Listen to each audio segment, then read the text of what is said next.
Fabulous. I am Brittany Oniki, and we have a tremendous panel of ladies here that cannot wait to share this information with you. In the spirit of February and Valentine's Day and Black History Month and just loving yourself, we are going to talk today about ways to love yourself naturally, not just hair, but mind, body, and spirit. And we are just going to jump right in.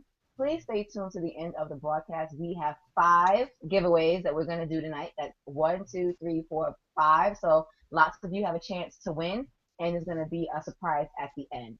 So help me welcome our panelists. We have Elise, who is our hair care professional and salon expert. Welcome her back. And we also have Mama Day, fierce, fly, and fabulous BAN, and also a YouTuber. So hi, ladies. Great to see you again. Hey. Elise, go ahead and introduce yourself to our audience. All right, well, I'm Elise J. I'm the owner of Hair Love Art Studio in Chicago, located in the Humboldt Park neighborhood. I've been a stylist for about 6, 7 years, specializing in natural hair for the last 4, and I just absolutely love coils and kinks. Fabulous. We do too. Mama Day, how are you? I'm fine. How are you, ladies? I'm excited to be back. Well, my name is Mama Day. I have a YouTube, and I'm just all about natural. I decided to go natural, and I'm 3.5 years natural. And when I decided to go on this journey, my daughters decided to go on the journey with me, and we've just been natural journeying it together. All right, all right. It's always good to have companions on a journey that you're going on. So I'm going to jump right in, and I'm going to be the first to say that I'm a single lady. So all the single ladies out there, put your hands up, right? So this year, Valentine's Day, I decided that I was going to love on me, and Alvin Ailey happened to be in town. I'm in Atlanta. Everybody in Atlanta, shout out to Atlanta. And I bought myself a theater ticket, and I got all dolled up, and I took myself to dinner, and I bought myself a glass of wine, and I enjoyed something that I have loved since I was a little girl, and that is dance, and I had a ball. So ladies, I want to know, what are some of the ways that as women, you guys take care of yourselves so that you feel well and healthy and whole and complete? Elise, I want to start with you. Well, I love that Valentine's Day that you had. I love Alvin Ailey too, former dancer, so I wish they were in Chicago for Valentine's Day. But to get really real, I'm in the middle of a separation and divorce right now, so Valentine's Day this year was very difficult. I spent the day loving on other people and loving on their hair, but once that was over, I'm also a painter, and I decided I was going to order myself a pizza, get me some canvas, get some paints, and just put all of what I've been feeling onto the canvas. So really, I love myself naturally by using my God-given talents to just get everything that's inside of me out. I'm in my head so much, and it's so important for me to get out of my head and get something physical and tangible happening. So that was kind of an awesome Valentine's Day. A little angry-ish, a little in my feelings, a little Drake-ish, but it was a very good day. And I think as we go through difficult times as women, as mothers, as wives, as ex-wives, it's really important that we find the things that we love to do that actually make our hearts sing, and do them. Find time for them whenever you can, even if it's at 2 a.m. and all the kids and everybody's sleeping. Find some time to do the things you love, because then that's going to replenish everything that you're kind of giving out to everyone else. Definitely.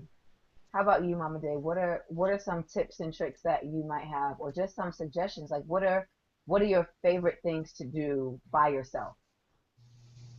Well, I'm a bookworm, so I have a rule in my house, because I'm a working mom, and I work and I'm a mom. So when I come home, I have to clock out at work, but you have to clock back in at the home. So the rule is, for 30 minutes when I get home, nobody can ask me a question. Nobody can tell me, oh, Mom, there's this tragedy, I can't find my sock. None of that. For 30 minutes, I get to go to my room. I put a sock on the door, and I get to read my book for 30 minutes. I get a glass of wine, and that is my 30 minutes. I call it my refreshing. I like to come home after a hard day at work. I can refresh, take that minute to energize myself, and just read a book and enjoy it. And then after that 30 minutes, then I clock in for mommy time. And I cook. I'm a teacher. I'm a tutorer. All of that. But that 30 minutes is something I just essentially love. The other rule I like to follow myself is because moms, women are giving women. We're just naturally giving, and it is so hard. And my mother-in-law had to teach me this. It's so hard to sit there and buy one thing for yourself and don't get anybody else anything. Yes. Yes. That is the hardest thing. And people think you're crazy. I'm like, that is so hard. My mother-in-law would make me go every paycheck and buy one thing for myself, but I couldn't buy anything for anybody else when I did it. Mm-hmm. I mean, I'm talking about a lipstick or anything. It was the hardest thing, but I make sure every paycheck I buy one thing for myself. That's my gift for me loving me and appreciating myself. Does anybody else feel guilty if you buy yourself like a treat and then you leave the store and you go, and I'm talking like food, like little things, like I'll eat Chick-fil-A and I'll be like, man, let me just go back and get these kids some fries so when I pick them up from school, they've at least got, because I feel bad that I have my sweet tea and my waffle. Not greedy. Like, I know I have to buy some. My son is, so I have to buy it for you. So it doesn't turn into like, mommy. But yeah, if I go clothes shopping, like I end up buying like a big 2 bags of clothes for him, and I might give myself a scarf. Right. Mm-hmm. Mm-hmm. Exactly. So what are some other things? Do any of you have like a ritual, maybe something special that you do while you're washing your hair so that it's not just so routine and mundane, or maybe like a favorite fragrance or a shower gel or something, a candle, something else that you guys do that kind of gives you like this spa-like experience? Like, let us into your lives a little bit. What are some of the things that you like to do? Like, I personally have a glass of wine almost every night, and Lent is coming up, right? So here's my dilemma. Let's say you guys help me with this dilemma, right? So Lent, March 5th. It starts March 5th. Not giving up. And I'm thinking, wait, here's a debate. See if you can feel me. Wine or coffee? Right? Ooh. Right? Ooh, that's hard. Oh, that is a hard one. Exactly. So you know what, viewers? I want you guys to text us. What should I give up for Lent? Wine or coffee? Which would be harder for you? Because I'm still on the fence. But you guys chime in on what you guys do to kind of add a spa-like experience. Anybody have a favorite scent or candle or something that really like takes it to the next level? Well, before I moved my old home. Go ahead, Elise. Oh, go ahead, Mama Day. My old home had a fireplace, and at the end of the day, being mommy, being business owner, being wife, I would everybody be asleep, everything would be off. I would turn certain lights on in my house, light the fireplace, grab a glass of wine, and just sit there. Mm-hmm. For like a half an hour before bed. That was my just let myself sink back into my body time. Yeah. Mm-hmm. That sounds nice. Now I'm a foot pedicure person. Everybody laughs at me. Like, I go and I buy like the legit stuff, like the gel, the lotion they put on your feet that turns to clay. I am like foot crazy. That is my spa time. I get my lemon sage candle, light that candle, and when they see the blue jars, they know, okay, she's about to go to spa. That's what I call it. I got my bath salts. I put the bath salts in the hot water, and I'm soaking, and they'll talk to me. I was like, I'm sorry, Nail Tricks. That's what I call my salon. Nail Tricks, they don't have a kitchen in Nail Tricks. That is my me time. I think if I don't get that, if I don't do my pedicure and I don't get that time, it's just refreshing. Like, it's not really being selfish, but it's just taking that moment to really appreciate yourself and take care of yourself. And you know, Craig loves it because it saves him $30. I hear that. I hear that. What about health and fitness? Do any of you ladies work out? Do any of you ladies have a favorite meal that you like to prepare, a food or a tea that you feel contributes to your well-being? Like there are mornings that I will have tea instead of coffee, and I believe the brand is Yogi Tea. And Oh, so it's supposed to have all these like yogi namaste herbs, and I really do, I try. But coffee usually wins out more, but I'm gonna try to get better at it. But what about you guys? What are some of the things that you do to kind of take care of yourself inside out as well? mm. I'm just now getting into self-care. Previously, self-care was wine at the end of the night. But as I just turned 30, I realized that I've got to take better care of me as a whole. Because if I don't take care of myself, then I can't take care of anybody or anything else. Say that So I'm trying, again. yes, I'm trying to put into my daily ritual now, eating breakfast. That's something I've almost never done. Hmm. But I realize how much better I operate during the day if I eat by about 10 a.m. So that's just my small step towards really taking care of myself.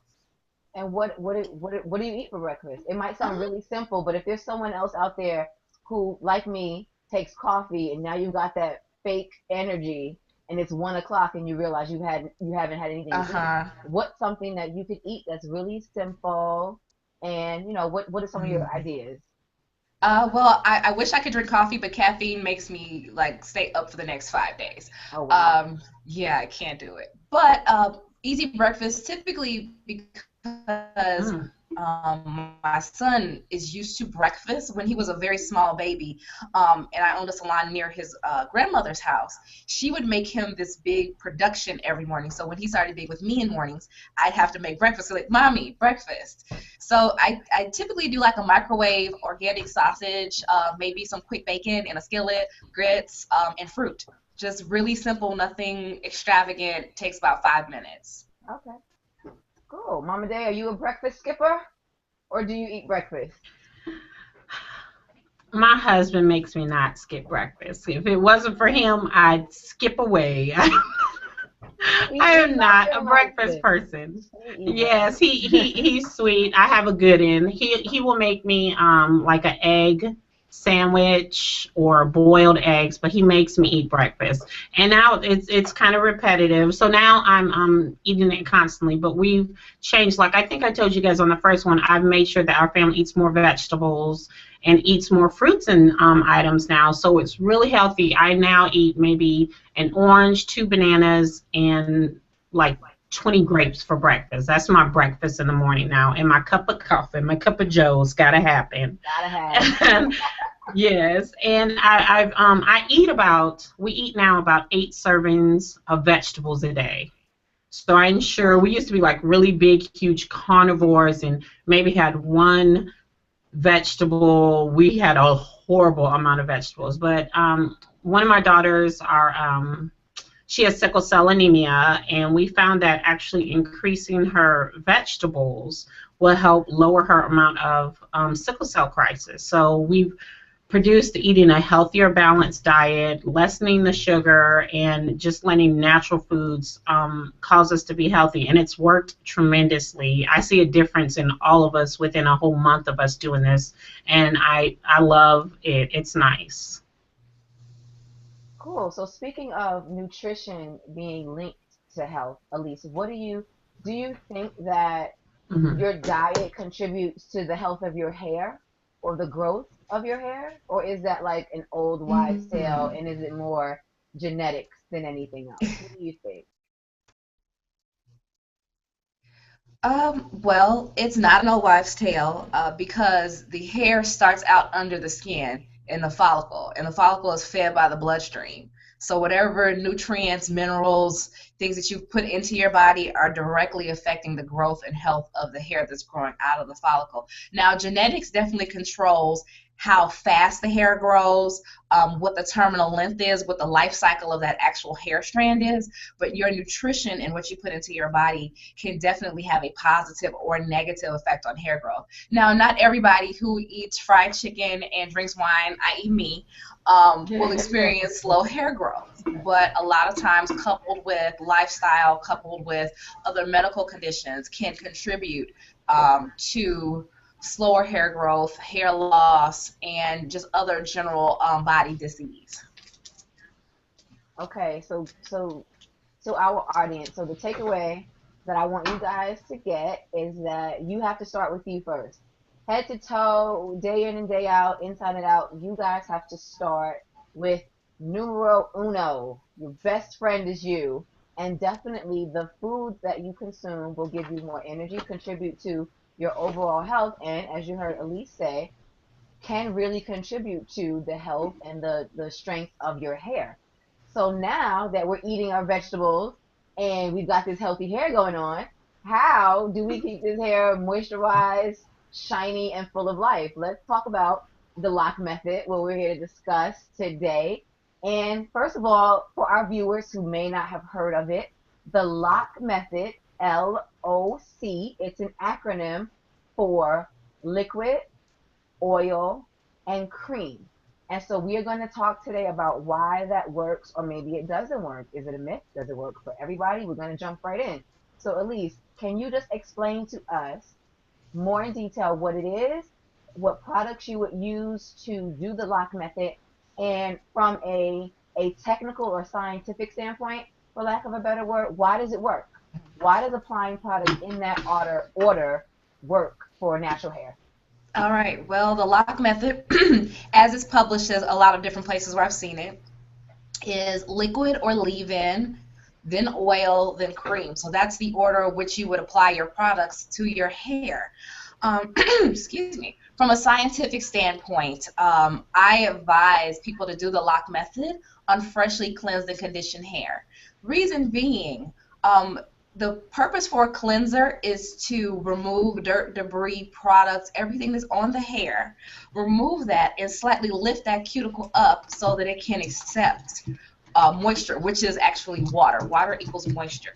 So once that cuticle is raised and lifted, there's water in the hair strand, condition, and it closes that cuticle down, smooths it down, fills in any imbrications in the cuticle so that you have a seal on that hair.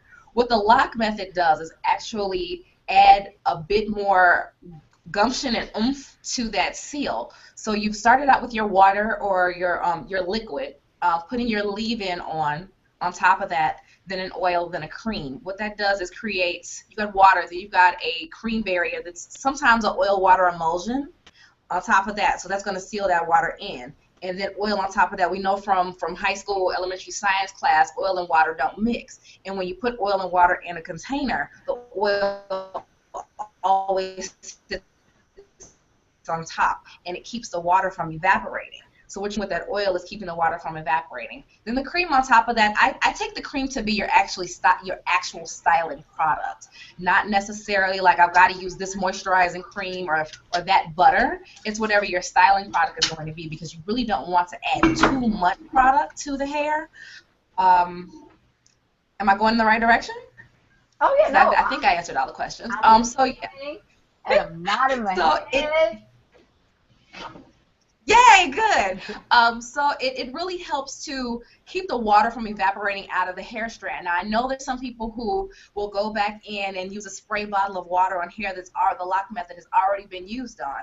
Now, for some people, this works in order to make the hair more pliable, give it the ability to move. Because I know when I wake up in the morning, this puff ain't going nowhere unless something like helps me to do this to it. Right. But when you're doing that, you're not necessarily moisturizing the hair, because if you started out with cleansed and conditioned hair, we've closed that water into the cuticle and sealed it. Once you started adding additional water, oil, cream, you're just adding layer upon layer upon layer and creating a buildup situation on your hair that sometimes a sulfate-free cleanser or co-washing or a conditioning cleanser is not able to remove.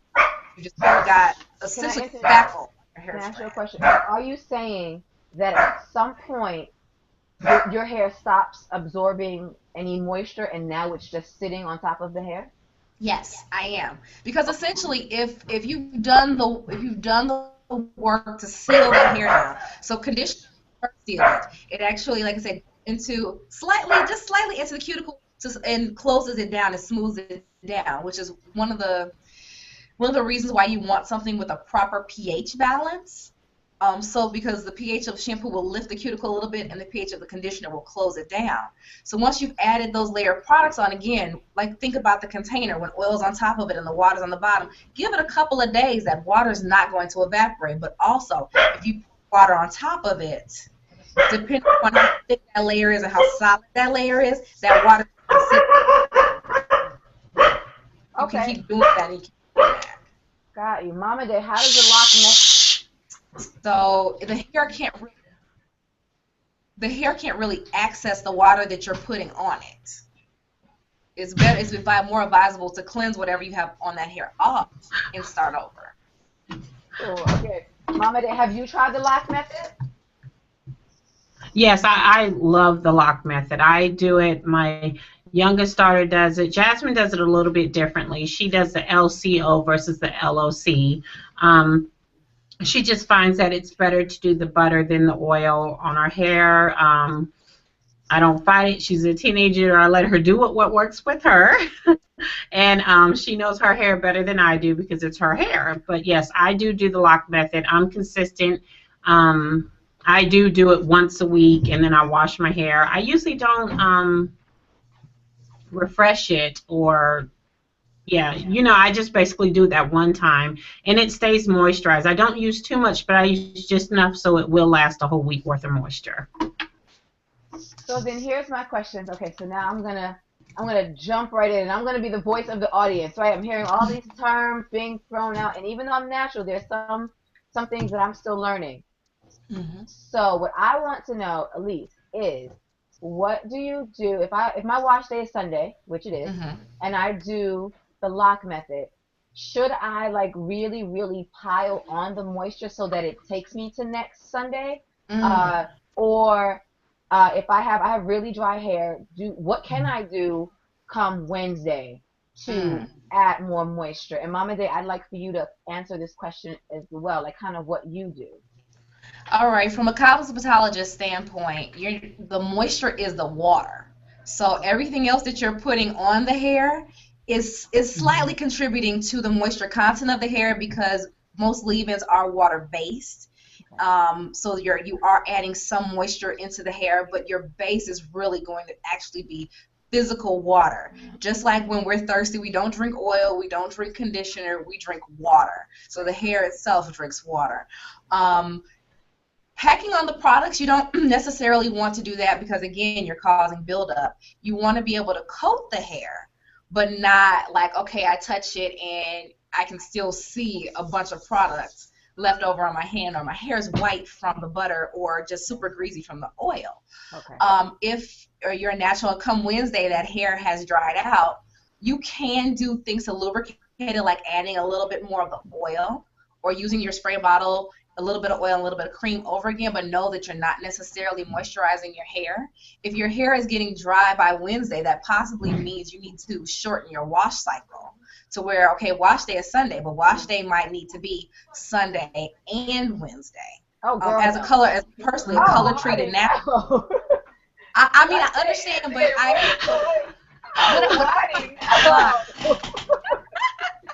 but what I find in the salon is that clients who go longer in between their cleanses and their conditions end up taking more time, having to do more with their hair to get it back reconditioned. If they're cleansing and conditioning when that hair, right when it gets dry, you're not spending a long time detangling, you're not spending a long time wrangling that hair. And I know I don't have much, but I used to have a fro about out to here. And as my hair got longer, yeah, wash day went probably from every 2 days to every 4 days just because you got to, like, manage all of that hair. But if you're doing it on a consistent basis and detangling it, it might take 10 minutes versus 5 minutes. People tell me their wash day routines, and it boggles my mind. My hair takes me 3 minutes to wash. But your hair, is it shaved on the side? It's shaved on the side. That's why it takes 3 minutes to wash. When this is longer, it takes 5. When my hair is out to here, it takes 10. And that's because if your hair is hydrated, already and it does not have a bunch of product buildup on it, you get under the water, the hair gets wet immediately. It detangles, so you're not experiencing like that process going on, and you're having to fight through those tangles. And then if you're cleansing the scalp properly by going in and really massaging and getting it in, and using the proper products and like conditioners like the cream hair rinse, your routine should go from an hour to maybe a half an hour to maybe 15 minutes as you get it down. So wait, my And mouth you is crazy like, my jaw's on the floor. See this? So wait, we have to rewind. Come back, selector. We have to bring this back. So are you saying when you had a full on fro, your total styling time? No, just cleanse, Just condition. to wash it. Okay, Just cleanse. Oh, okay, okay. I see people take like an hour and a half just for the cleanse and condition. So I'm all about simplifying. Cleanse, condition, and styling, because I wash in the shower. So I don't have like the take hours out, get out of the shower, get dressed. I'll put my hair when it was long, put it in probably about 20 double strand twists. And I'll admit I'm a hairstylist that twists all day long, so my twisting is probably a lot faster than most folks. Okay. But as the hair gets longer, it does get easier to twist. Well, let me ask you, ladies. So I think we put a lot of. Does anybody section their hair and wash it in sections, or do you just have it all loose and then you're like this? I section too. Elise, you didn't section your hair when you had a fro? I leave mine loose. What about you? Section. I section as well. I section. I definitely section my hair. It's too hard. I think the longer it gets, it's entirely way too hard not to section your hair. It'll just be a lot. And I think when I section my hair, it's less breakage and less shedding when I do wash it, because it's more in. And I know when people say, well, I don't section because it takes so long, I find that it's faster to wash my hair and condition it with it already sectioned versus the other way around. I don't have to go through the whole separate and condition, separate and condition. I've already got it separated. It's already organized, and it's a lot quicker and faster for me. Take a whole slam of conditioner and throw it on there and praying you're getting in the middle. I just think it's more organized to separate it that way. I find sectioning does work for some people, especially for thickness and length.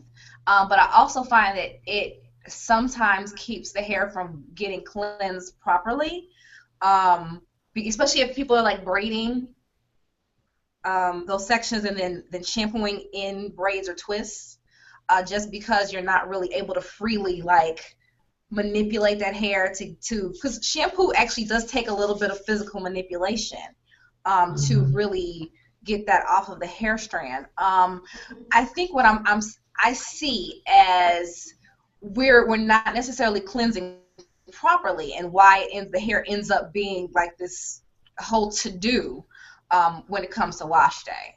I'm a big fan of pre-pooing. When my hair was longer, if I pre-pooed, I probably went from 10 minutes to 5 minutes because my hair was already wet. It was able to accept the water, and it was kind of laying flatter. Because you can see this is like my 5-day-old wash and go. I got up and I didn't do anything to it hair. So you see my hair is it's curly, but it's thick, and I have lots of it. But if that hair is already laying in the direction of where you want to cleanse, if you're just going in the scalp and you're continuously working with that hair in the direction that it grows, it does help the process to go faster. All right, ladies, we're going to come back to you because I've still got questions about this whole wash day cycle, Sunday to Wednesday. I will always advocate for it. I'm still not good with that one. But right now, let's go to a question. Nakisha Poinsett wants to know a really good oil for her hair. And that's a fantastic question, Nakisha, because Entwine Couture carries a wonderful 100% raw vegan argan oil. Argan oil is from Morocco. It is really close to the natural oil that the hair and skin produce. It absorbs readily. It has a very non-greasy feel. So argan oil, I want to say, is one of the best oils for hair, skin, and nails. And if you stay tuned until the end, viewers, you will have a chance to win one of 5 Entwine Couture audition kits, which contain sample sizes of the entire line of products, and that would be Thank you, Elise. And that would be our creme de la mode, which is good for holding the hair. I use that to slick my edges for this wonderful bun that I've had in for 3 days. You also have a sample size of the argan oil that I just mentioned, and it's good for rubbing into your cuticles. If you don't want to get a manicure, it gives a nice shine. It has the cream bath and the conditioner and the exotic buttercream hydrator, which I have to say I think is my favorite product in the line because I do have really dry hair and I do need to put a little something on my hair throughout the week until I get to Sunday. So that's one of my favorite products is the exotic cream butter hydrator. And I just want to mention to you guys that this wonderful program that we're bringing to you is brought to you by the Love Lockdown Collezione, which features a full-size products of an 8-ounce exotic buttercream hydrator, an 8-ounce Aphrodisia 9. Mom said, will you hold that up again? Look how sexy that bottle is. People, you want that on your bathroom sink, in your shower, and it's the perfect L for your liquid or leave-in for this LOC method that we're talking about. And then you're also going to get a 2-ounce argan oil. So did you guys get all that? So everybody stay tuned to the end. We've got 5 giveaways for the audition kit, and there is going to be a special offer towards the end so that you guys can get your Love Lockdown Collezione brought to you by Entwine Couture. So here is what I want us to break down. Mama Day, break down for me your wash day. Not the styling, but really just how you wash and cleanse your hair. And then I'm going to go. And I want to make sure, Elise, you're the professional. Tell us how we can shave off some of this time with your 10 minutes of washing. So, Mama Day, you go, and then I'll go. Okay, well, I am advocate for pre-pooing. I think it's just a big thing. Oh, yeah, that's right. I have to talk the term. I'm sorry. Okay, well, pre-pooing is before you shampoo your hair, you're prepping your hair for the shampoo pre-poo. So what I like to do is I do it on wet hair. So I like to wet my hair, spray it with the little spray bottle. Then I apply the conditioner and oil to my hair, and then that's when I braid and section my hair. I allow that just to sit on my hair under a cap. You can use a steamer if you have a steamer or a hooded dryer just to condition my hair before I shampoo it. This allows so your hair won't be so stripped when you do shampoo your hair. I recommend this a lot for people if they are into co-washing. If you want to do a shampoo and you're afraid of it stripping your hair, pre-poo is great for that. So you won't have so much stripped hair. After I pre-poo, I wash my hair. I don't rinse that pre-poo out. I actually just go right into shampooing it and just per section washing that out, and then I do condition my hair, leave that in as like a deep treatment about 30 minutes, then I rinse that off, then I go into styling my hair. I keep it in the braid, so I like to braid mine versus twist it. So the only time I really unravel my hair is when I'm conditioning it and putting it back in. So when I do rinse it out, it's still in the braid, so it's already in a perfect setting for me to let it dry for about 75%. I do let it air dry. I think this is where my time comes in, where it takes a while, because I want my hair to air dry up to like where it's 75% dry. Then I style my hair. I don't want to style my hair on like completely dry hair, but I don't want to style on soaking wet hair either. I don't have no time to be unraveling my hair in the morning and it's still wet and I go fuzz. Right. Time. I can't do it. And then I style my hair, which will take between 30-45 minutes, depending on how much effort I want to put into my hair that night. But I usually put my Aphrodisia 9, the exotic buttercream hydrator, the argan oil, and then the cream jelly styler. I'll use the creme de la mode like on my edges if I want to get them looking laid. And then after I do all of that, I go to bed and I leave it primarily in a twist. If I do a twist out, it's staying in the twist for 2 days without me touching it. I get to wake up and go to work and don't have to worry about it. After I do twist it out, put some argan oil on my fingers, unravel it, and I do the pineapple the rest of the week. I put it in that head rag, take it off, and shake it. I probably won't apply product again to my hair till like if it's in the twist, till like day 5. Because by that time, I think when I'm doing the pineapple, the back of my hair starts to get a little dry. And I think we went through the process before. Because I'm high porosity, I do have the luxury of holding moisture in a little bit longer, and my hair doesn't need so much moisture that I can rock it for like 5 days without applying product. And I will take a little bit of the Aphrodisia 9, a pump, literally not a lot, a pump of it, then take 2 pumps of the argan oil just to bring that moisture back in my hair. And I usually do that at night when I'm reapplying the pineapple, and stretch that bad boy out for 2 days, and then I do the whole process all over again. So to me, that sounds like about an hour and 45 to 2 hours. How much time is that? Yeah, it's 2 hours. It takes me 2 hours, and I think that if I didn't air dry my hair, it probably wouldn't take that long. But I just cannot do my hair on soaking wet water. I just can't do it. Okay, I see you ready, Elise, to tell us that we're crazy. No, you were gonna share with your last day. Oh, she's holding out. She's holding out on us. No. It's a variation on your theme, except my pre-poo is straight conditioner, no water, no oil. So if I were to take my bun down, I would put a handful of conditioner on dry hair. And then that is how I start to finger detangle. Because I don't like to comb my hair a lot. Like this bun, no judgment, people. This bun, I put it up and I tie it down. I don't take it out every day. Anybody? I don't take my bun down every day. Yeah, I don't do it either. So to me, my bun is like a twist set. It's like my protective style. So I think I may do it over twice to add a little bit more exotic cream butter hydrator, and then I put it back in the bun. So when I take this down, it's probably been combed twice in a week. And so I take a handful of conditioner on dry hair and I finger detangle it. And then when that happens, I do rinse mine, and then I shampoo, and then I put on a heavier conditioner, and then I sit under my steamer. So that's my deep conditioner. And then what I do is once my hair has been deep conditioned and I have super slip, I then section and detangle a little bit more, and then twist or braid. And like you, Mama Day, I rinse my conditioner out with the twists or braids in it so that I don't have to detangle all over again.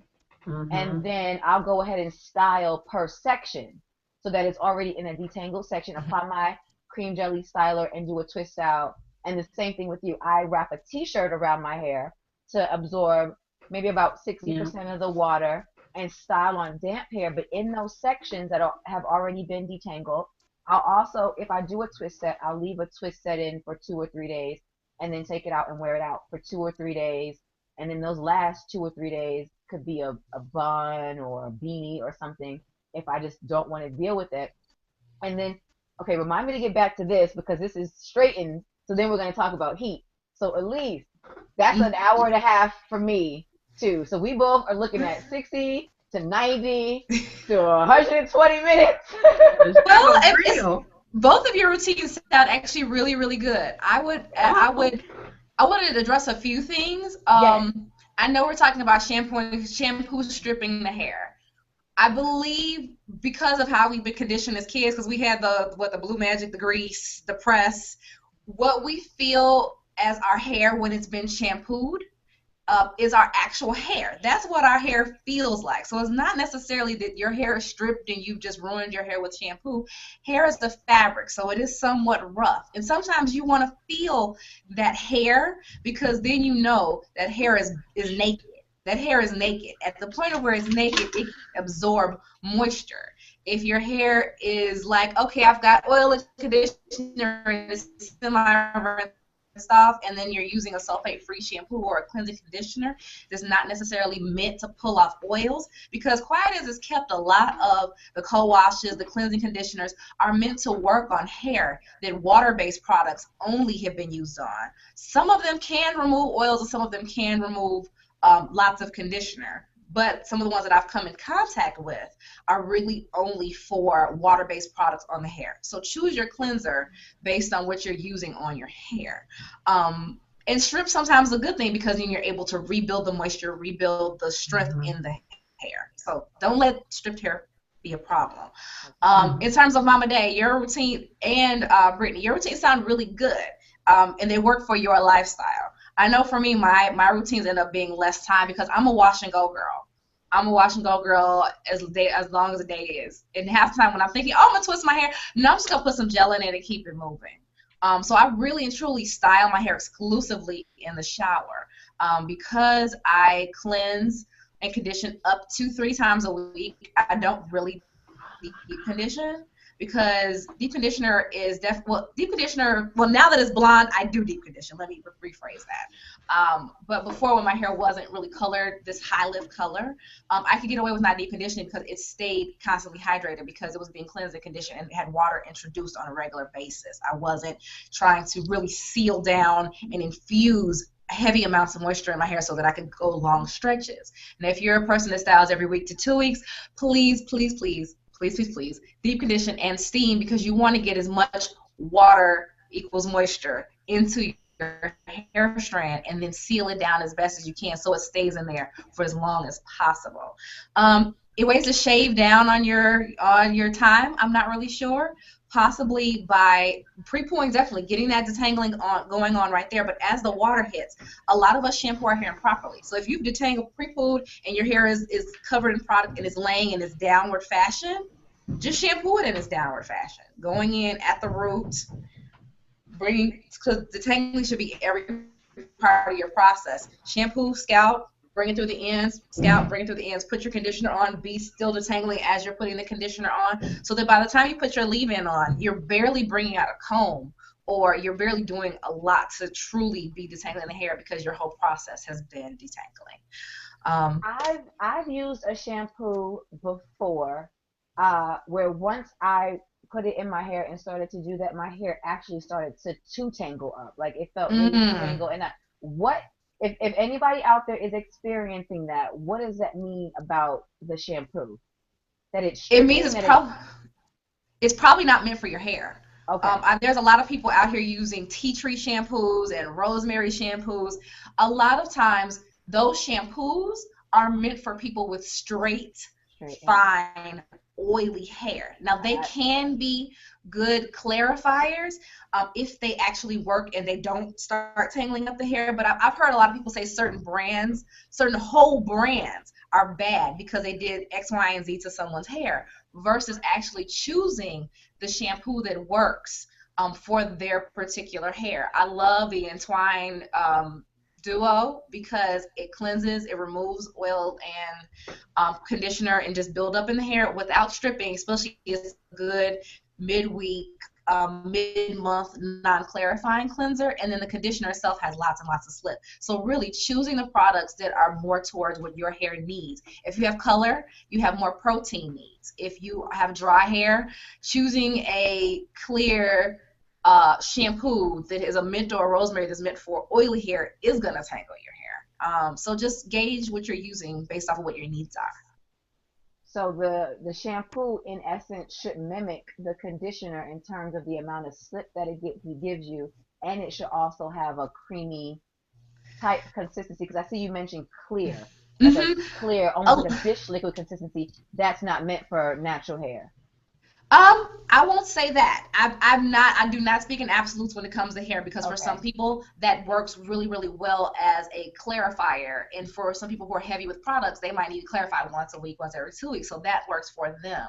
And not so that much it should mimic the conditioner, but that your shampoo should be tailored to what your hair's needs are. So if you have dry hair that gets tangled easily, you definitely want a creamy shampoo like the Lathering Hair Bath that has some slip, that has some moisture in it, that isn't going to remove all of the natural oils from the hair, but that can remove buildup and product off the hair.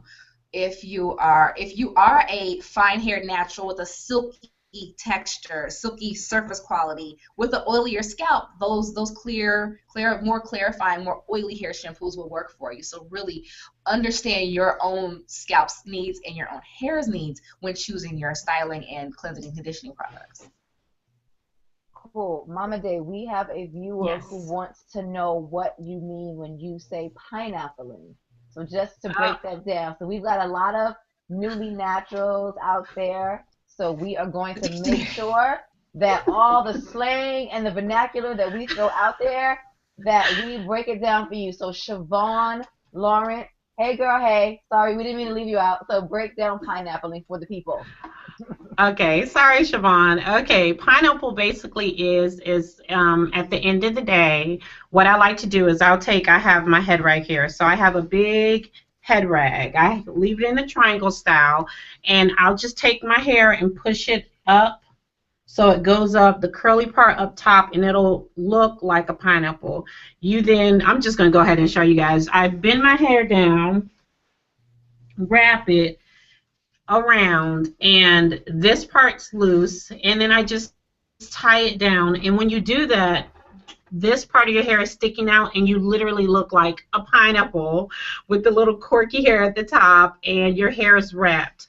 The benefit of doing that is so that your style can last longer, your curls will actually last longer, and at night you're also stretching your hair without manipulating it too much. And when I wake up in the morning, I can literally take that head rag off, shake my hair, put a little oil on my fingers just to put it in its right position, and go. So it's a great process for me. I can stretch it, my hair lasts longer, and it's in and out. As a mom, I don't have time to be sitting there 40, 50 minutes in the morning to do my hair. It doesn't work. I can't. I need something quick and easy, and doing a pineapple makes it really quick and easy. Now, I remember when I was newly natural and I was reading a lot of natural hair care message boards, and I tried that with my hair. So here is what I just kind of want to, this is the variation on things. If your hair is still short or kind of TWA-ish, or you can't really get a ponytail-ish, pineapple might not work because you still just might get mushed hair. Because that's what happened to me. I'm like, wait, why isn't this working? I don't have second day hair. What is second day hair? I did not get second day hair. I had to retwist my hair when it was still short. But don't tie it tight, though. A lot of people will tie that pineapple too tight. You don't want it tight. I still put a bonnet on top of that because I want it on where it won't come off, but I'm not like pulling hard on that hair because if you pull, you're gonna get mush. So here's you need to be able to have a puff, be able to like pull the hair into a puff at least about right here in order for the pineapple method to work for you. Right. Yeah. So you can do it with a satin pillowcase. Right. So the variations on that theme, and again, you have to kind of try this all out, ladies, to see what works for you. Because I've been natural for about 4 or 5 years now since my second big chop. I've big chopped a couple times on this journey. I have to retwist my hair to keep my definition. Satin bonnets, I get frizz. No bonnet, I get frizz. So I kind of have to retwist my hair to keep that definition. But I want to share something that worked for me. If I had a twist out and my hair is in whatever shape it was in, I would take I'd take my argan oil to smooth it down, and then I would old school like wrap style just put pins in it to keep it close to my head so that it wasn't moving throughout the night, and then I would take my pins out and fluff. That worked for me to keep my hair in the shape that it was going. If I put my hair up and then tied it, it would stay up. And I want keep it that way. Yeah, I want to be the voice of the lazy natural. That if the lazy method works for you, do it. I'm all about the satin pillowcase. So twist out, wash and go. I usually will just lay my head down. I embrace frizz, and because I'm probably refreshing more often, I'm not worried about necessarily the style lasting. And also with the twist out as my hair got longer. Because I didn't learn how to wrap my relaxed hair until I went to college. My college roommate had to teach me how to do that. Thanks, Samantha. I would just lay the scarf like flat side, just like we did the pineapple that way. I would just lay the flat side right here and tie it under my hair and go to sleep. Because I know some of you are like, oh my God, all the stuff that I have to go through at night, all the stuff I have to go through in the morning. You definitely have to figure out what works for you. And if my method doesn't work for you, I'm sure Mama Day or Brittany's method will work for you. But know that it doesn't necessarily have to be involved. You can just lay it down. Right. And a lot of it work it out in the morning. A lot of it depends on your lifestyle. You know, Elise is creative and artistic and in that field where she doesn't have to obsess about perfection, like having perfect hair. I'll tell you guys that I didn't straighten it. I just blew it out, but I blew out my hair to have fun because I had a couple of interviews coming up. So while I am natural, I'm never going to relax my hair ever again, but I did want something that seemed a little bit neater as I walk into these offices and hand out my resume. Now, 2 months from now, they might get the twist out, but you have to kind of think of where it is that you work. So you can still love and have your natural hair and rock your style, but just be aware of the situations that you're in day to day. If you work in a bank or you're more conservative or whatever the case may be. And come Friday, I might do a braid out, put some creme jelly styler in it, and so Saturday and Sunday I can rock a big afro and go back to a bun on Monday. You kind of have to just make peace with what's going to work for you. So I'm looking at these questions. Keep them coming, ladies. Definitely make sure you go to entwinecouture.com and check out the sponsors of this Google Hangout, and that would be the Love Lockdown Collezione. It is an 8-ounce aphrodisiac 9, an 8-ounce cream butter hydrator, and a 2-ounce argan oil, and that is the Love Lockdown Collezione. So over here, who is this? Someone wants to know. She says she loves to Leandria. Leandria loves to wear her hair in braided styles, and I'm going to throw in with braided styles maybe a sew-in hair weave. How do you keep your hair moisturized when you are wearing a braided style? So not just the scalp, but the hair itself. Is it possible to get moisture to the hair once it's braided under a weave or extension? Oh, that's kind of a deep and multi-part question, so I'll try to keep it short. Okay. Just as when your hair is free and loose and out, you should be taking care of your hair the same way under a sew-in or in braided styles with added hair. So that means cleansing and conditioning regularly. It's actually very, very, very important that you make sure that that hair is dry before just going. I know we've all seen, we've been on Facebook, Instagram, Twitter. We've seen the photo of the lady who left her sew-in in for 6 months and it was mold. And I've experienced some people with sew-ins who maybe shampoo maybe once every 2 to 3 weeks or every 4 weeks and then just go. The scalp can mold. The scalp mildews. It's water in a dark place. It's going to create those things. In terms of moisture, with braided styles, we can definitely add in a little bit of argan oil for lubrication. Because with artificial hair and nets and thread, you've got a lot of friction going on that hair. You want to make sure that those things are not cutting into your hair strand so that you're lubricating the hair. So that can be with the buttercream, although that might build up just a small bit. So you want to probably stick with the argan oil to just kind of go in between or just a little bit, because the argan oil, if you get the tester size in the audition collection, it actually is like a little dropper bottle that you can kind of just go in between once the hair has been cleansed and conditioned and is all the way dry. Going in between just to make sure that you're locking in the moisture, you're lubricating the hair, and making sure it has a protective layer against what's rubbing up against the hair. But also, ladies, let's talk about guidelines and wearing these protective styles.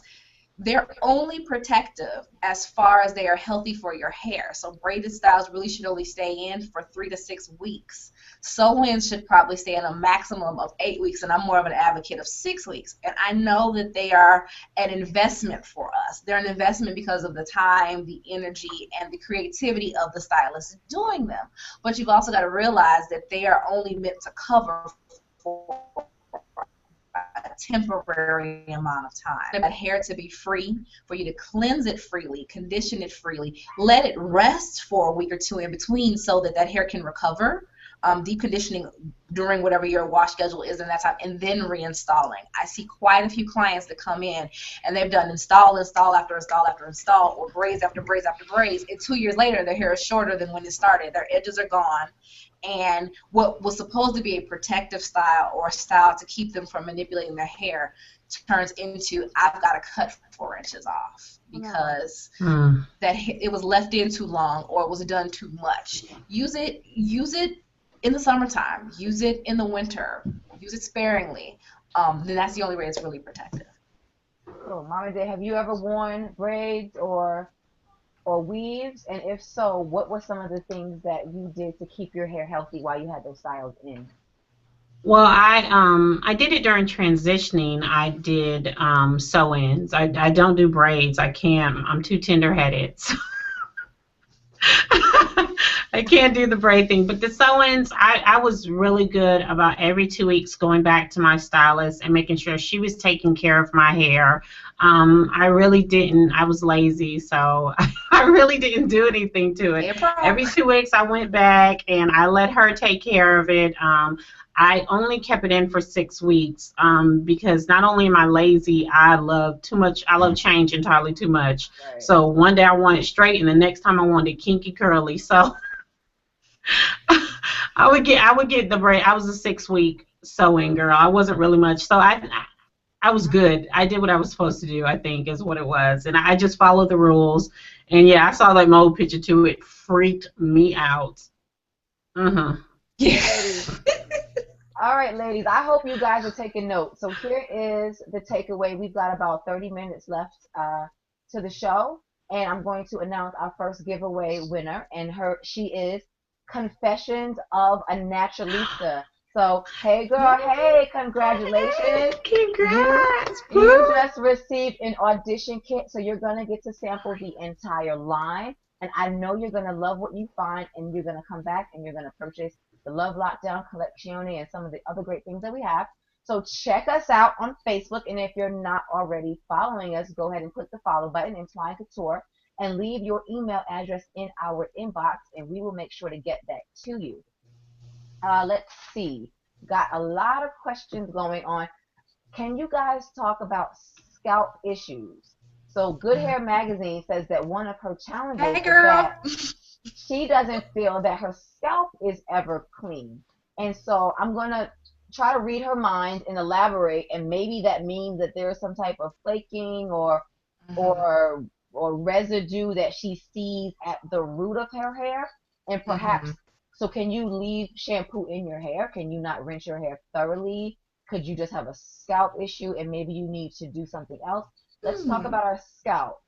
Okay, so because I slightly know your hair. Hey, girl. Hey. Um, it could be a number of things. On the least end, it could be a need for detoxing. Chicago has hard water, so we can sometimes have mineral and products build up on our scalps, and which need kind of special shampoos that can remove like mineral medicine, all that type of buildup. I have two favorites.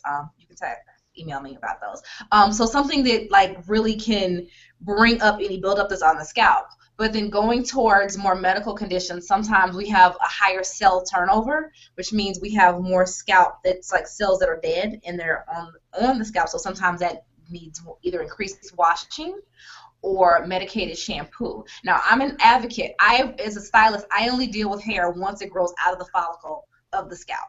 So when it comes to the skin of the scalp, if there's something that people think is not quite right, I recommend people to see a dermatologist, and especially a dermatologist that is familiar with African American and curly hair care practices, so that they can tailor whatever treatment or diagnosis is necessary for what your lifestyle is, what your scalp is, and what the texture of your hair can actually take. Okay, cool. So since we are talking about moisture, so we're moisture, moisture, moisture, moisture. So we're talking about, I couldn't resist that one. I'm sorry. I'm so corny. So we're talking about moisture. So we know how to moisturize our natural hair. Now everybody knows how to do the lock method. We know how to moisturize and get a little bit of lubrication to our natural hair if we're wearing braids or sewing. How do we moisturize our hair if we are using heat?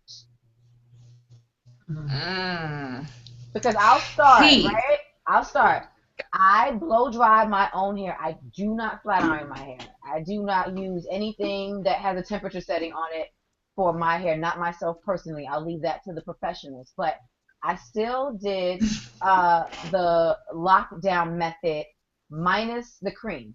So I did my leave-in and then I used a little bit of the argan oil to blow dry.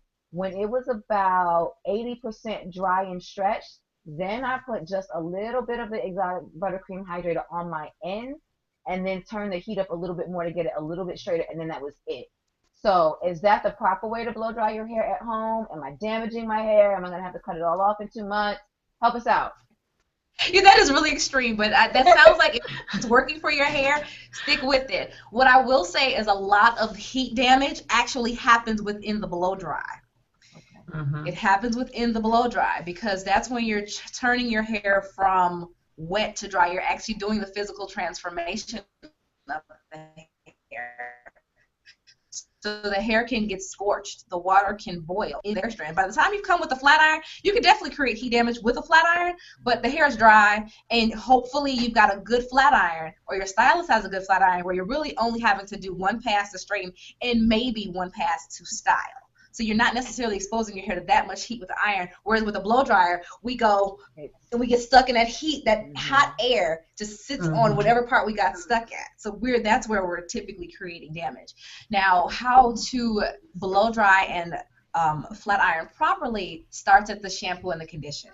Everything always comes back to your cleansing, your condition. You want to actually, before you're going to straighten, you want to clarify the hair. You don't want any product buildup, any additional oils on that hair, because one, you want that hair to absorb as much moisture into the hair strand as possible, and two, you don't want to have any leftover buildup on that hair to burn into the hair as you're blow drying. So cleansing and conditioning, deep conditioning is important, definitely with a moisture based conditioner if you're non-color treated. If you are color treated, moisture and protein balanced. The color treated hair, because color itself and lightener, which my hair is lightened with, opens up that cuticle and it never quite closes all the way down, so you want to make sure that any holes are filled in before you're adding heat to the hair. When you're blow drying, you want to make sure your blow dryer direction is always going to be down. Never blow up, because what you do is first of all, you create a big old mess, and then you blow that cuticle open. Starting with the tangled hair, going in sections. Start your sections going up the head. And blow dry small sections. Paddle brushes are awesome. Sometimes Denman brushes can be a little bit too much for our hair. And as you go through, you start pulling it out. But blow drying it till it's straight enough and dry, making sure that the scalp is dry. And then if you still feel like you have a little bit of moisture, sit under a hood dryer for maybe 5 minutes, less than that, just to make sure all the moisture is out. And like I said, your flat iron should be one pass. So at that point, that heat has evaporated most of the water that's like on the strand, but it's also closed the cuticle down on the water that's in the hair strand. We've got straight hair. We've done one pass, so we've already eliminated a lot of the heat exposure to the hair. The way to keep it moisturized while straightening, put down the flat iron. Let's go old school. Let's go roller sets. Let's go pin curls. Let's put flexi rods in the hair at night, so exposing that hair to additional heat. Because once you've done that, you've already eliminated a lot of the moisture out of the hair. You don't want to put additional heat on it and take out what little is left. I advise for straightened hair, a little bit of argan oil is amazing. It adds sheen. It can sometimes flatten out poofy hair, and it also just provides that lubrication so that we can comb, we can style, we can do this, and that hair stays on our head. Also, it's very important that the ends be maintained in that hair, because if you have funky fried ends, those ends are just like this and they're releasing whatever moisture is in there. So you also are creating a possibility that split end is going to split up the hair strand because of the manipulation that getting the hair straight causes. In all actuality, I'm a double process blonde. I was red prior to going blonde, and I straighten my hair. Now, I don't follow the rules because I am a professional, so I know what my hair can handle, and I know how to pass it and keep it moving. So I flat iron my hair on 450, don't kill me. But I've been blonde for a month, as you can see by my roots, and I've straightened 3 times. No breakage, and no crazy going on with my hair. You can see it's as textured as ever because of blow drying technique and flat ironing technique. If you don't feel confident in that, and you feel like I could possibly damage my hair, find a professional through recommendation for somebody who wears their hair straight on a regular basis, but when they wash, they still have at least 80% of their curl pattern. All my clients are straightened weekly or every 2 weeks have at least 80% of their curl pattern. Find a stylist by recommendations and go see them. It's as a natural hair naturalista to a professional to help you when you need it. So, Mama Day, when you straightened your I said hair, a whole lot. do you do it on your own?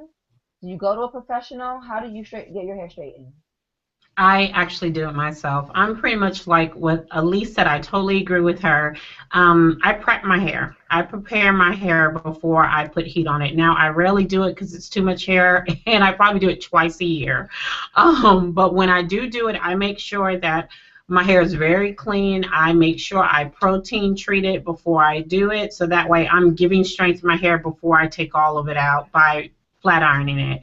Now, when I blow dry my hair, I don't do it on hot. I do it on high, like the fast speed, and I do it on warm. And I pretty much just take my fingers and go down and blow dry it like that. I don't really use hot because I feel like it's too much. And I will flat iron my hair. I don't go above 350. That's the heat that I use for my hair. Again, I've accepted the fuzziness of my hair. I don't want a permed look, but I want it to be straight. And I don't put heat after that. I will flat iron it one time, and that's it. That's all you get out of me is that one time. If I want it curl, she is going to be flex rod. I will Bantu knot her. I will do anything but put heat to her. I'll wrap it at night to get it straight, but I don't know. I think I've learned to love the volume of my natural hair, so I can't do the straight look. It just kills me. I just feel like I'm this doll Debbie if I have straight hair. So I kind of like my volume. So I will put a flex rod in her, or curls or twist or something. But yeah, that's basically my routine. Is make sure you protect it, and don't put a lot of heat to it. And I have to tell Rihanna because she is quick to wanna flat iron it every 2 weeks. I'm like, no. You get one. You get one. And I was like, let's flex rod it. Let's do something. Let's make it some pretty curls. I said, but nah, don't get heat happy. I have to watch her. My youngest one likes to keep her hair straight sometimes, and she dyed her hair, so I have to be really cautious with her putting too much heat on her hair because she got it dyed like I think almost like yours, a little bit darker than yours, Elise. And so I don't want her to get heat crazy because then she'll have to cut it all off and start all over because it's going to get damaged. Yeah, and self styling is a little bit more difficult in terms of like really being able to get, because you know what happens, you get here and you get here, and as that flat iron sits on that hair, that's where you create that heat damage. But I did want to add, it's my professional opinion that if you are going to heat style your own hair, it's better to do it at a higher temperature in one pass rather than a lower temperature and keep passing to get the desired that you want. So I'm not saying take it to 450. I do it because if my hair gets heat damage, I will cut it off. No problem, no stress. But going through on that one pass consistently, probably at about a speed like that, to get it straight in that one pass, because as you do that 350, it just heats up and it keeps heating up and it keeps heating up, and that's where you're more likely to create damage.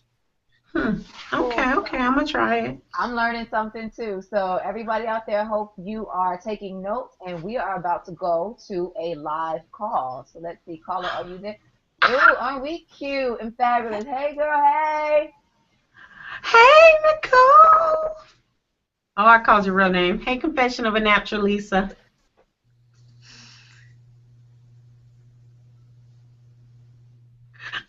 Hi, can you hear us? Are you there? I can't hear her. Can you guys hear her? We can't hear her. No, I can't hear her. Technical difficulty. Let's try that again. Hi, caller, are you there? Oh. Okay, well, while we get that squared away, let's go to another question. Ladies, how do you know the difference between shedding and breakage? Mama Day, how do you know when your hair is shedding, which is natural, versus when it's breaking off? Well, I'm a little crazy when it comes to this. I'm not gonna lie, I'm a little OCD when it comes to the shedding and the breakage, just because I went through a whole hair drama with protein overloading my hair when I had a bad dye experience. So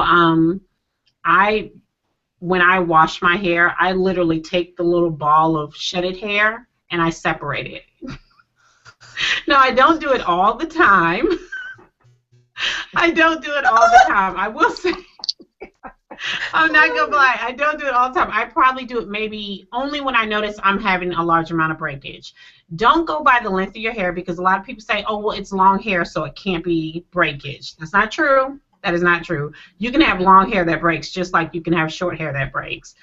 But you just look for the little pulp is what I do. I look for the pulp at the end of the hair. If you see the pulp, that's shedding. That came from my scalp. That is not breakage. But if you see that the hair doesn't have a pulp, it's breakage. Sometimes people think just because it's little, you have these thing called baby hair. Baby hair comes out the scalp just like any other hair does. So I'm a little anal with it. I'm probably going to give it to Elise because I know I'm anal with it. But I find I do it twice a year, and when I only do it when I notice I'm getting a little bit more breakage in my hair. I see the little pieces when I'm breaking down, and at least with that video that you did, I did notice I had a lot more breakage, and so I cut all that bad hair off, and ever since then I haven't had like breakage like that at all, which I think really helped me. But yeah, I think if you notice, you see the little pieces, shedded hair just flyaways on your shirt when you're doing it, that's breakage. You know what I mean? If I tell people when they do shedding, you get 50 to 150 sheds of hair a day. If you have your hair in a protective style for 6 weeks, do not freak out. You get a baseball Yes. of hair.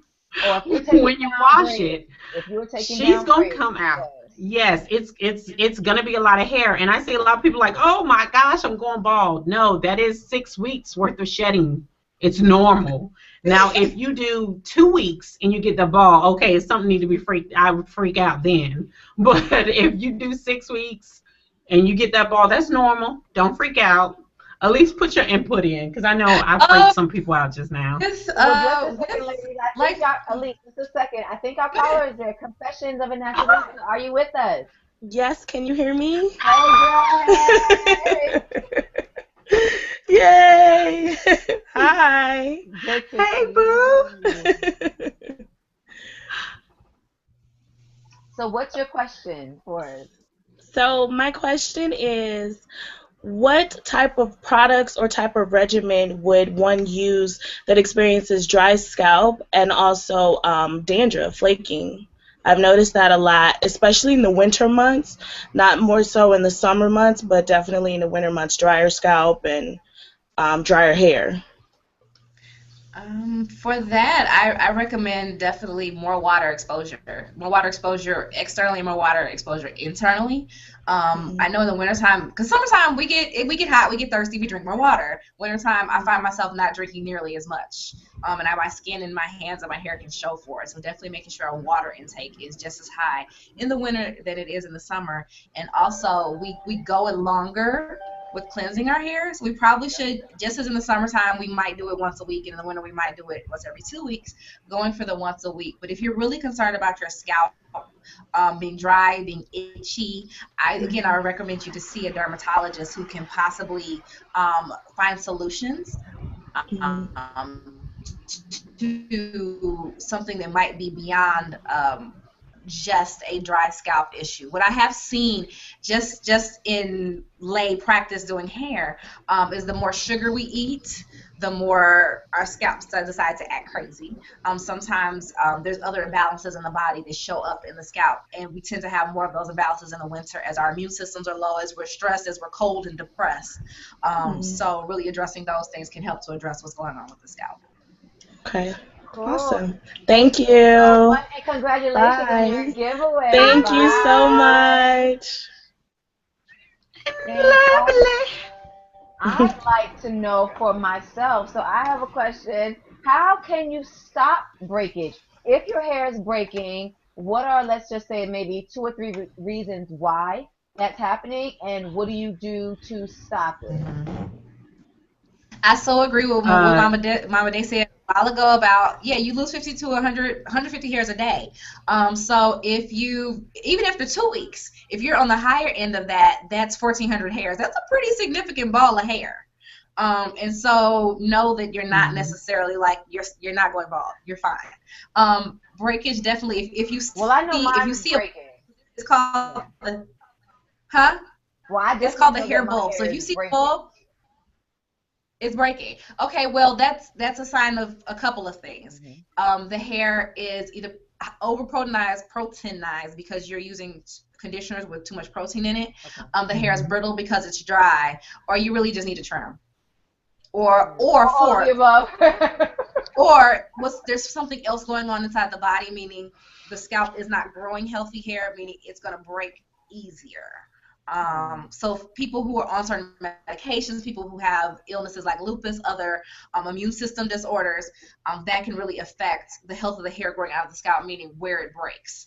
I'm always an advocate of regular maintenance of the ends. If you're a healthy person and you've got fairly healthy hair, you start experiencing some breakage, I would look at when was your last trim. If it was more than 3 months ago, it's possibly those ends, they're going to come off with some scissors or they're going to pop off.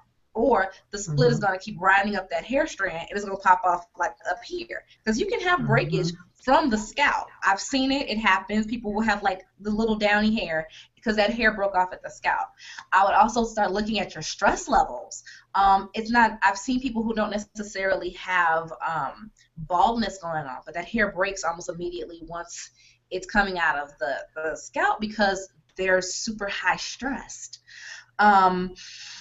So, and also look at your manipulation practices. Are you going too long in between cleansing and conditioning and letting that hair get dry and brittle? Are you twisting every single night and untwisting every morning and fluffing and fluffing and fluffing because maybe your hair is the type of hair that really needs a more low manipulation routine?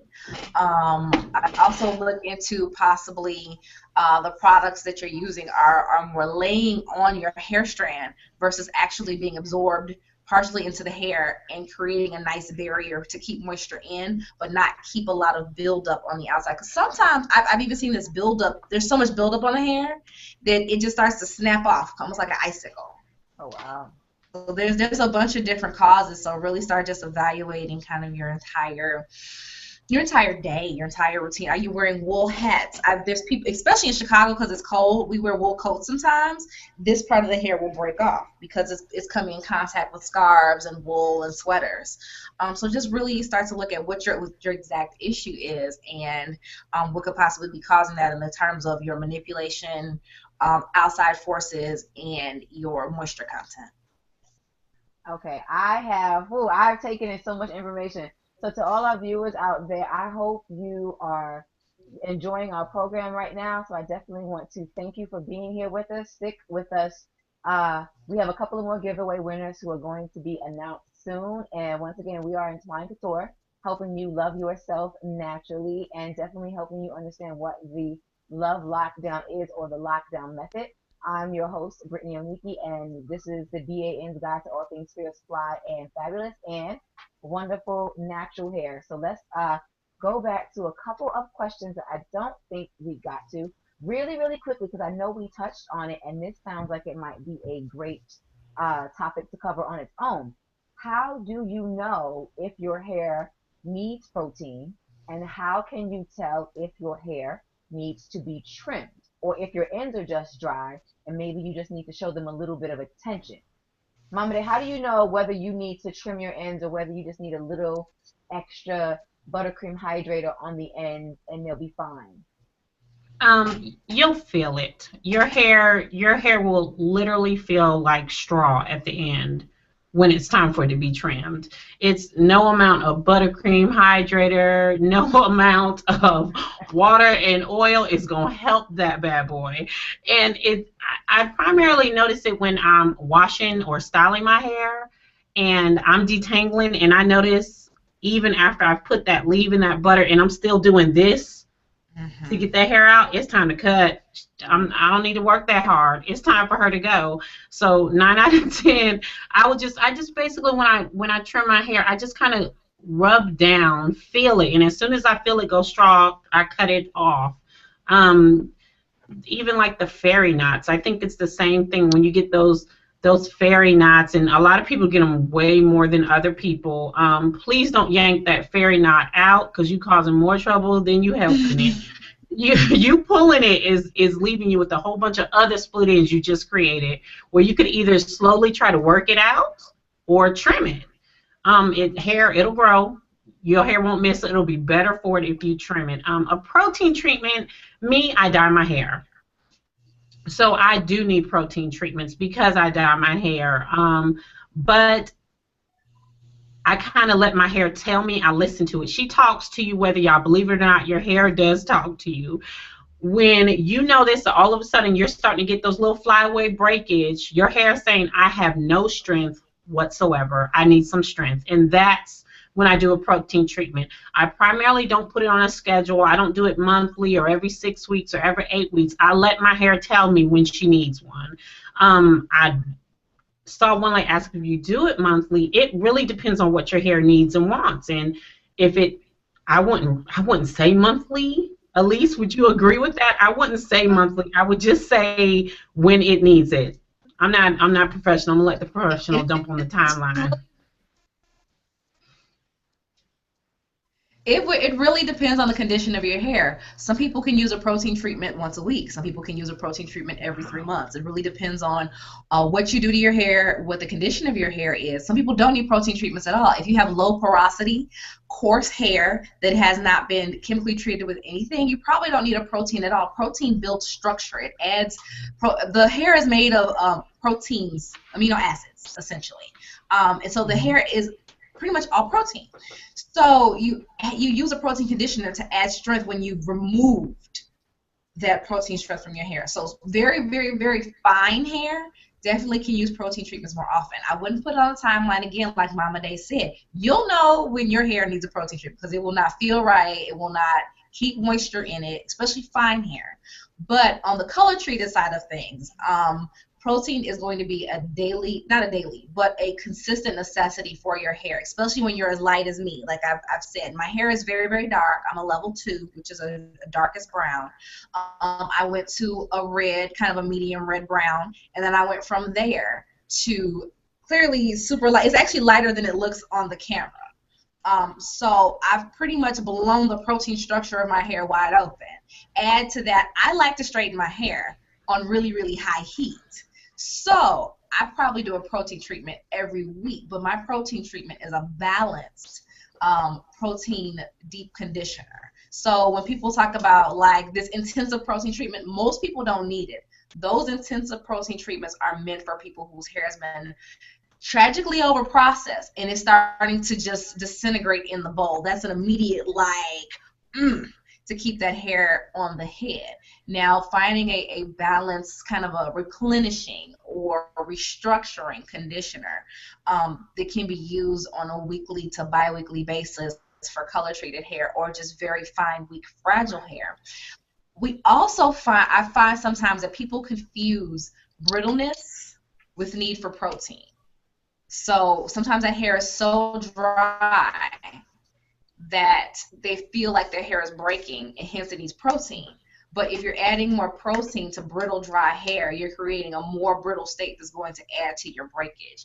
A lot of times when I think people, especially when they're not color treated and they have medium to coarse hair, think they need a protein treatment. What they really, really need is a good clarifying, moisturizing cleanser, and a very good deep conditioner, moisturizing deep conditioner. And also, side note, we say we deep condition. Let's make sure that we're deep conditioning with the right product. We can't just grab something and it says deep conditioner and think that it's going to be good for our hair.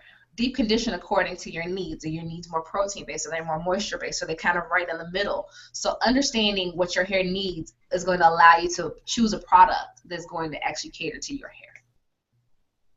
Cool. We are talking about a lot of things and we talked about this last time. I want to come back to this and get really, really clear. Porosity, Mama J, you really explained it well for me and for the viewers the last time. We've got, and I don't want to rush you, so I'm sure it's okay if we go a little over. We've got about 5 minutes left to the end of the show, and I'm excited to announce the rest of our giveaway winners. But it seems that if you understand your hair's porosity and type, you understand what you can do for moisture, whether or not you need protein, and whether or not you can handle heat. So let's take it back to the basics and let's try to see if we Okay. can understand porosity in layman's terms. Like, paint us a picture, talk to us like we're 5 so we can get it. Okay, porosity is how your hair accepts moisture, whether it does or it doesn't. If you have low porosity hair, your hair shaft is all the way down, and there's no moisture getting within your hair. You want to use heat. A steamer is great to lift those cuticles up so you can get moisture within there. You want to make sure you deep condition your hair to help that. If you wash your hair, really good tips, if you wash it not in hot water but at least heated water, it's going to help open those cuticles up and get that moisture in. When it comes to high porosity hair, it's the complete opposite. Your hair cuticles are open. They're open, and it comes with pH balancing your hair. You have to make sure that that's why I love the LOC method, is seal that moisture in, because that moisture goes in and it goes in quick. It goes in really fast, but it's slowly going to start to dwindle out because those cuticles are all the way open. It's going in and it's coming right back out. And so your hair is going to get wet quicker. It's just also going to get dry just as worse as it was before you even washed your hair. And you want to seal and lock in that moisture and tell it, don't you go nowhere. You stay right where you are so I can stay moisturized. And so that's why I love the LOC method, because I think it works for me. There was something else I wanted to hit on. I know Elise has a great, because I loved her. She was great with the porosity last time, so I know she's got insight on it. Mid porosity, you're awesome. Your hair is perfect. The cuticles are just right open so where that moisture goes in and it's not coming out. It's saying I'm jealous. If you see I'm green, because I'm hating if you're mid porosity. Elise, what do you have to say about it? Well, definitely, you explained it really, really well, because I probably might get a little bit too scientific about it, but definitely choosing your conditioners and choosing your products. So lower porosity hair can probably handle harsher cleansers because you want to actually have an agent that's slightly going to open up that cuticle so that the moisture can get in there. And you definitely are going to need more moisture conditioners, moisture deep conditioners. With a steamer, like Mama Day said, steamers are amazing. Low is not an option to be under the steamer at Hair Love Art. It's just not an option. I'm not working with the hair without it because it imparts so much moisture, micronized water moisture into the hair strand, and then with that conditioner is sealing it in. Now, low porosity hair, which is definitely oftentimes fine hair, because the difference between fine hair and coarse hair are the layers of cuticle. So fine hair has less layers of cuticle than coarse hair. So coarse hair, you're going through more trying to get that moisture in there versus fine hair. You get in there, like Mama Day said, but it comes right back out. So when you have protein, you're actually building a structure for that fine hair, that color-treated hair, that relaxed hair, because I'm sure we might have some transitioners or relaxed hair folks looking at us today. It rebuilds that protein structure of the hair, giving it the ability to hold on to water. And once you have the structure to be able to hold on to the water, you sealing that in is going to keep that hair moisturized for that much longer. With coarse hair, the LOC method might be a smidge of an overkill, because sometimes with coarse hair, you want the hair to be able to grab moisture from the atmosphere. Because it has such a hard time getting moisture in there, you want it to be accessible to all the moisture it can get. So with the LOC method, you want to be probably a little bit lighter on the products than you would with fine hair. Also with fine hair, you might want to play with your proportions of how much oil you use versus how much cream you use, because if you're using a little bit too much of either or, you might be weighing that hair down more. So really just play with your hair, start to understand it, understand the porosity. And porosity actually affects elasticity. So elasticity is how much that hair will stretch. For highly porous hair, a lot of times, because it doesn't have that protein structure, it just snaps. So again, if it's dried out, that hair just goes and it's gone.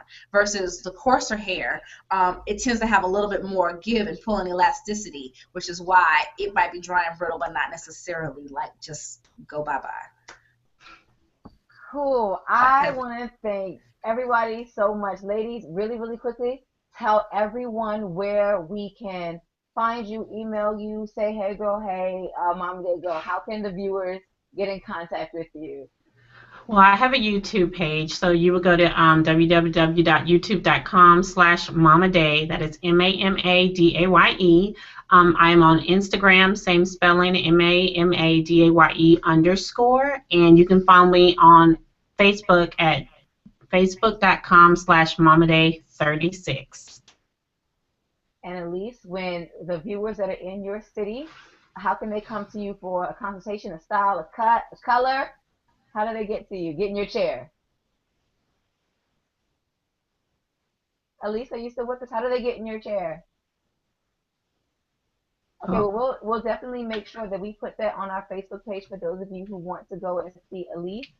And I am Brittany Oniki. This is the BAM's Guide to All Things Fierce, Fly, and Fabulous. And you can find me on social media at Makeup by Muse, MUSE. And this hour of hair education has been brought to you by Entwine Couture's Love Lockdown Collezione.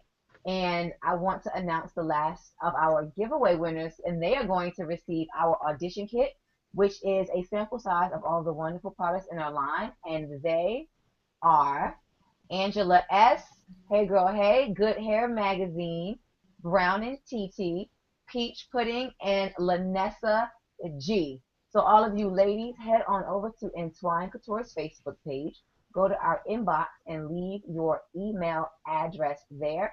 Mama Day, as always, it's good to see you. The next time we're on air, we should have cocktails or something. I feel like this is turning into like the premiere event. Like this is like must-see TV. Like you guys make sure you come back next time. And again, this is Entwine Couture, the BAM's Guide to All Things Fierce, Fly, and Fabulous. And we will see you next time. Love yourself naturally and be healthy. Bye.